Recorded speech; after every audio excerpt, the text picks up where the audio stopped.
Les Diables Noirs, symbole de l'âge d'or du hockey tourangeau. Avec les Mammouths, ils ont fait l'histoire tumultueuse de la SGT entre succès sportif et échec financier. Pensionnaire régulier de l'élite, la Ligue Magnus, le club a fini par disparaître après plusieurs relégations. 1990, 2005, 2009, des dettes non résorbées, un déficit financier impossible à combler. De sursis en sursis, les dirigeants devront finalement se résoudre à jeter l'éponge. Dès qu'on a des bons résultats, tout le monde s'enflamme, hein, voilà, tout le monde s'enflamme, et puis on en veut, et puis on embauche des bons joueurs, etc. Et puis quand on est cinquième, on veut être quatrième, quand on va être deuxième, on va être premier, on va être champion, etc. etc. Et à côté de ça, on rame financièrement, et malheureusement, peut-être qu'il n'y a pas eu quelqu'un qui a dit stop, stop. Après, il y a quelques trous qui se créent, et puis les trous se créent de plus en plus, et puis voilà, et puis on veut toujours croire qu'on va s'en sortir, et puis on s'en sort jamais. Voilà. 17 juillet 2010, avec plus de 320 000 euros de dette, la SGT dépose le bilan. Liquidation judiciaire, le club disparaît, mais les parents des jeunes licenciés refusent la fatalité.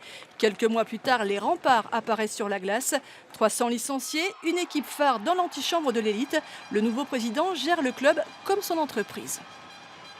Je ne connaissais pas du tout le milieu sportif. Je connaissais le milieu de l'entreprise, mais pas le milieu sportif. J'ai pris ça comme un challenge.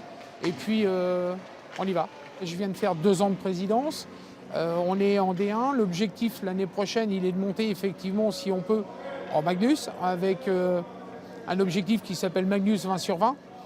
Et on va faire en sorte de le réussir, ce challenge, de remonter au plus haut niveau. Remonter au plus haut niveau, mais pas à n'importe quel prix. Le club doit se structurer, se professionnaliser. Le budget actuel des remparts est de 800 000 euros. Il faudrait environ 1,2 million pour bien évoluer en élite. Surtout prendre son temps et écouter les conseils de ceux qui ont connu la descente aux enfers. Moi, le premier, j'ai le devoir de dire attention, on ne monte pas en Magnus comme ça. Ça coûte très très cher. Souvent, je freine un peu des cas de fer en disant doucement, allons-y doucement. Mais on ira, c'est sûr qu'on ira, parce que ce club doit faire partie de l'élite hockey français. De la SGT au rempart, le hockey reste ancré dans la tradition tourangelle.